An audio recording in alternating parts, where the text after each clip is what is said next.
Of all the mod packs out there, from Prominence to Dawncraft to Create Above and Beyond, there's always one pack I can't stop myself from coming back to. All the Mods 9. A gigantic mod pack with everything someone could want. Structures to explore, bosses to fight, tech mods to rip your hair out over, and this guy.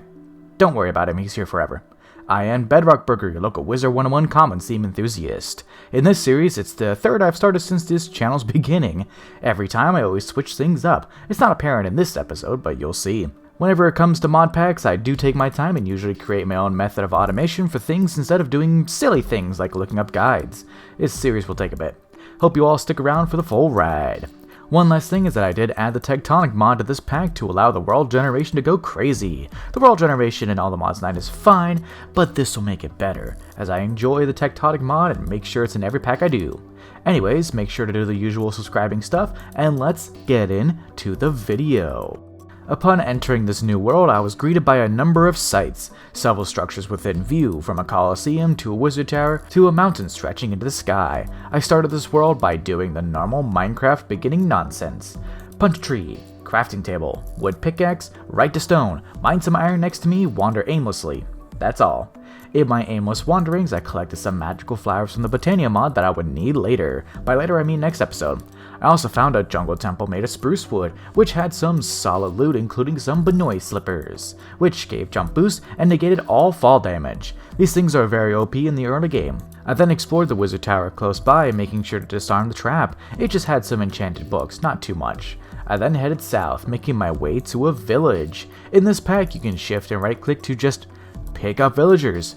If you think that's overpowered, it's actually not all OP when you look at what you have to do to fully complete this pack. It just helps accelerate the super duper early game.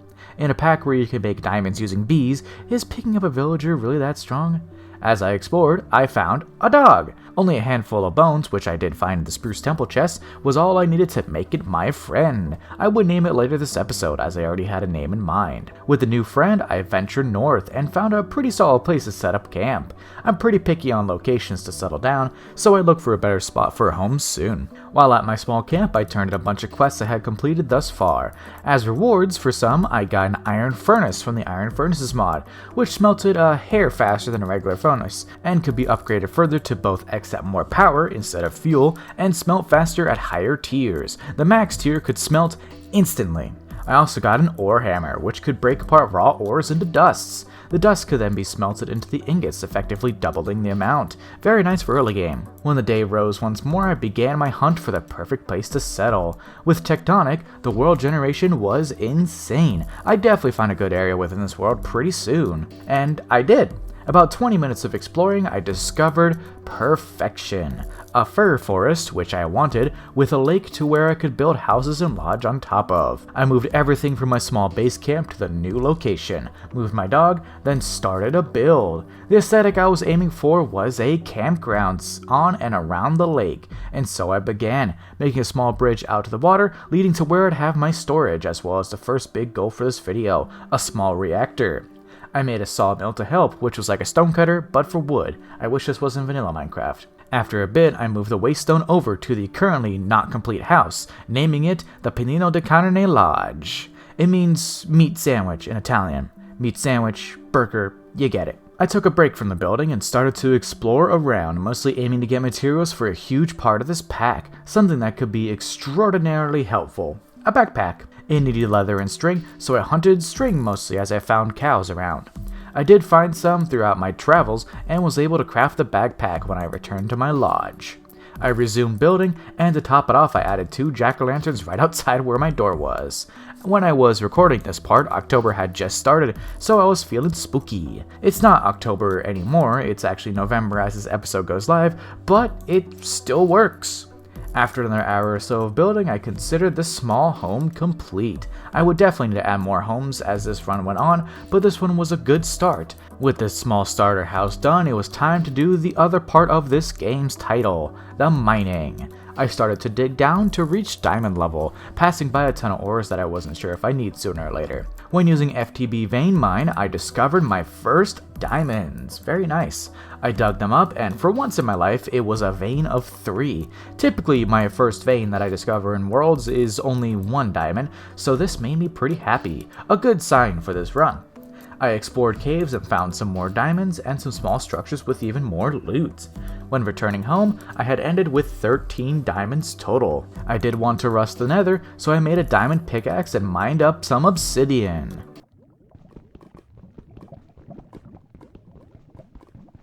Come on, I have to do this. Every time there's a new series, I have to do this.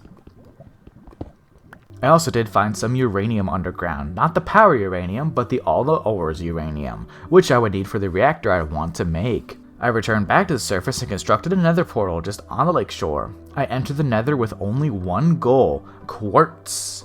But why though? I was aiming to set up refined storage. On my Skyblock world for this pack, I'm using Applied Energistics 2, and I always like to switch things up whenever I do a new run, so for this run I looked to refined storage, the much easier one.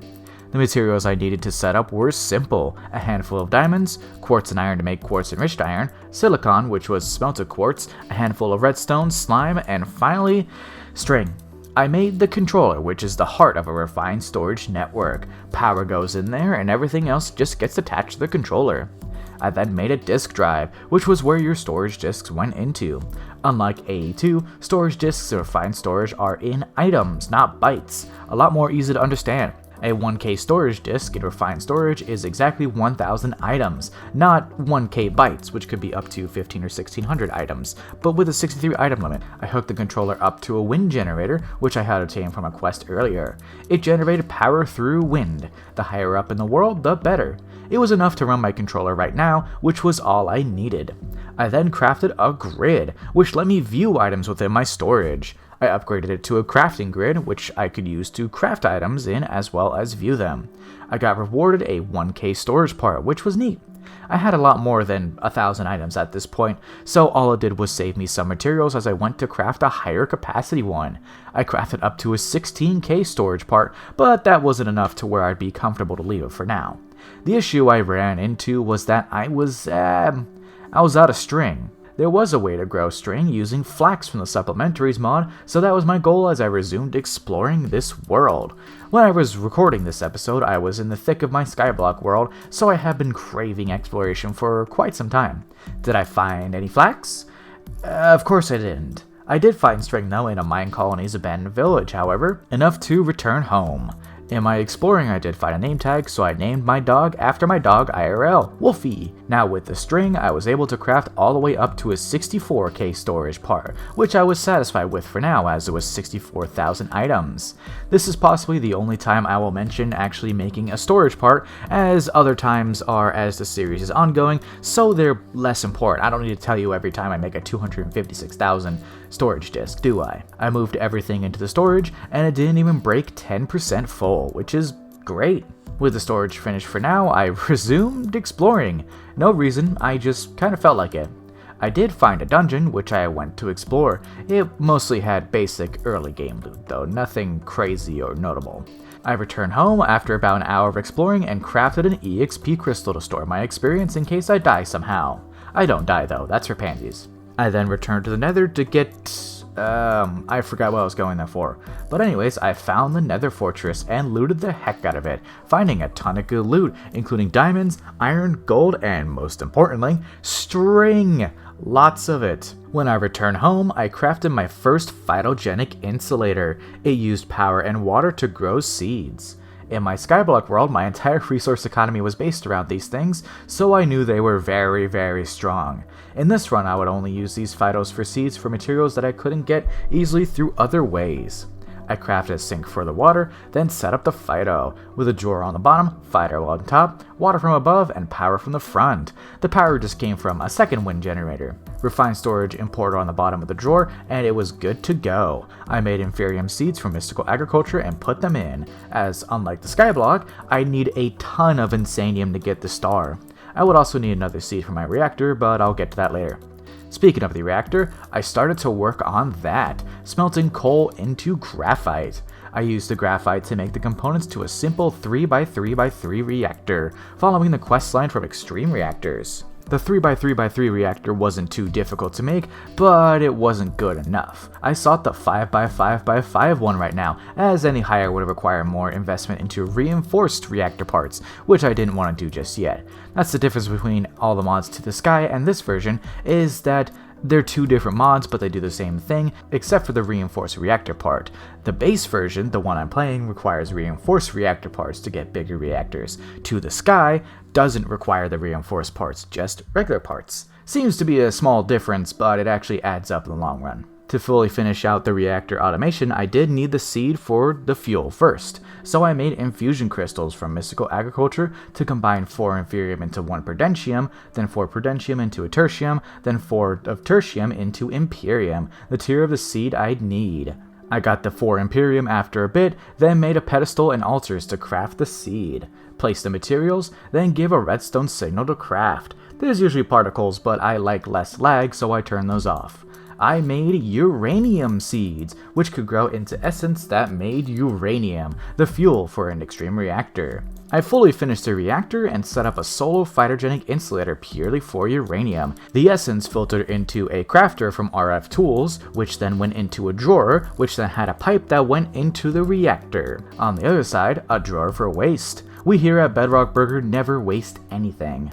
I used zinc blocks as moderators within the reactor, as I had quite a lot of it. The moderators help keep the reactor stable if you place the blocks around the nuclear rods. Any ore or gem block works, with unobtainium being the best, but I was very far from that. Water and air also work, but that's a bad idea. I didn't turn the reactor on just yet, as I wanted to fill up the internal storage a bit more. Instead, I turned to what would be a room I'd use for phytogenic insulators. When I started recording this series, initially I wanted to repeat what I did on my Skyblock run and use phytos and seeds, but later I would decide to use another automated resource method. You'll see. I had made a schematic for another room on another world, so I made a schematic cannon to shoot it out. I love these things. To help with all the stripped wood that I was using in the house, I made a stripper. It strips logs if I place an axe on it. It doesn't strip its clothes off. It took a bit, but I got all the materials to shoot out the second house, and so I did. Enjoy this small montage.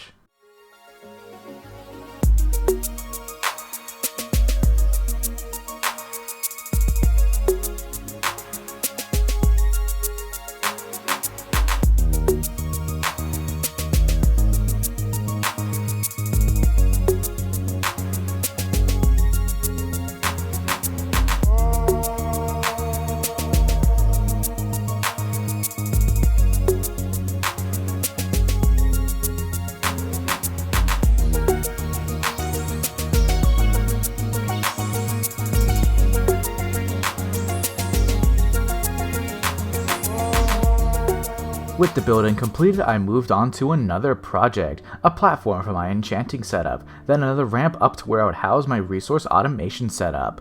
I made it up in the trees for more immersion. I made acacia bookshelves and an enchanting table, then set them up on a smaller platform. I would get into Apotheosis mod later on, just not right now. Right now, it was time to flip on the reactor and hope it didn't explode. Fortunately, it was actually stable, as it had plenty of fuel and good moderators.